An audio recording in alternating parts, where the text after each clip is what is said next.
Hai semua, saya Asila dari Komuniti Orang Asli. Saya akan menjelaskan tentang makanan tradisional orang asli. Malaysia ini kaya dengan kepelbagaian budaya dan salah satu komuniti yang mempunyai warisan unik. Contohnya macam orang asli. So, mereka ni merupakan penduduk asal di negara ini dan mempunyai cara hidup yang berkait rapat dengan alam semula jadi. Dalam video ini kita akan mengenali lebih lanjut tentang makanan tradisional orang asli yang bukan sahaja mencerminkan identiti mereka dan cara mereka menyesuaikan persepidaya.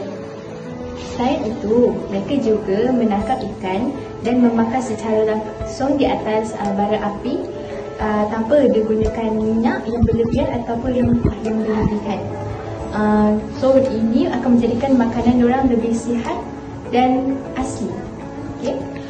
Makanan tradisional orang asli bukan sahaja sedap dan berkhasiat, tetapi juga melambangkan gaya hidup mereka yang menghargai alam sekitar.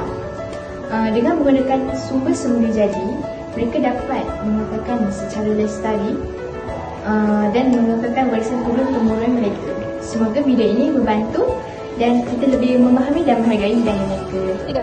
Hai, ini antara bentuk makanan orang asli. Jadi ini kayu, jadi besar, ini sagu. Ya, sagu kan.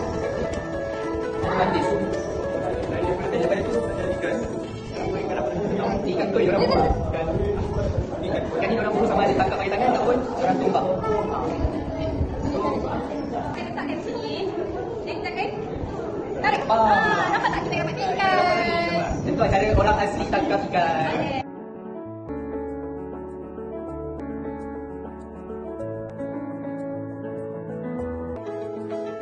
Orang asli akan menerangkan tentang warisan unik daripada orang asli yang dari segi cara berpakaian diorang. Pakaian tradisional orang asli ini dia berbeza mengikut suku kaum, tetapi kebanyakan diorang ni dibuat daripada bahan semula jadi seperti kulit kayu, daun ataupun serat pokok. Contohnya, suku kaum Mahmil terkenal dengan pakaian mereka yang dibuat daripada kulit kayu keram terok yang diproses untuk menjadi lembut sebelum dijadikan pakaian diorang. Selain itu juga, mereka ni juga akan menghiasi pakaian diorang dengan aksesori seperti rantai, manik ataupun hiasan kepala yang dibuat daripada buluh ataupun daun palma. Hiasan ini bukan sahaja untuk menambahkan keindahan tetapi juga melambangkan status dan kepercayaan dalam komuniti mereka. Bagi kaum lelaki pula, mereka sering memakai cawat yang dibuat daripada kulit kayu ataupun kayu latex. Manakala wanita pula memakai kain sarung panjang yang dihiasi dengan corak unik. So kita boleh nampak yang orang asli kat Malaysia ni banyak pelbagai suku kaum. Dan salah satu kumpulan kami akan menerangkan suku kaum Senoi. Alright, so hari ni kita akan terangkan pakaian orang Senoi. So dari pakaian orang Senoi ni kita boleh nampak kan orang akan pakai aksesori daripada pakai kain dan juga aksesori jadi daun ataupun kain mungkin daun dan daun lah. Dan diorang akan pakai aksesori kat atas kepala. Diorang untuk kaum Senoi ni, diorang sangat penting pakaian diorang pada atas kepala. Aksesori diorang ni amat penting. Kaum wanita. Aksesori diorang ada pakai serang ataupun tulang haiwan.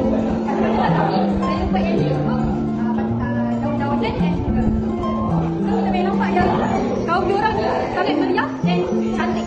Tengok diorang punya kaum. Itu saja. Bye. So kita boleh nampak yang pakaian tradisional orang asli bukan sekadar penutup badan tetapi juga mencerminkan hubungan erat mereka dengan alam sekitar.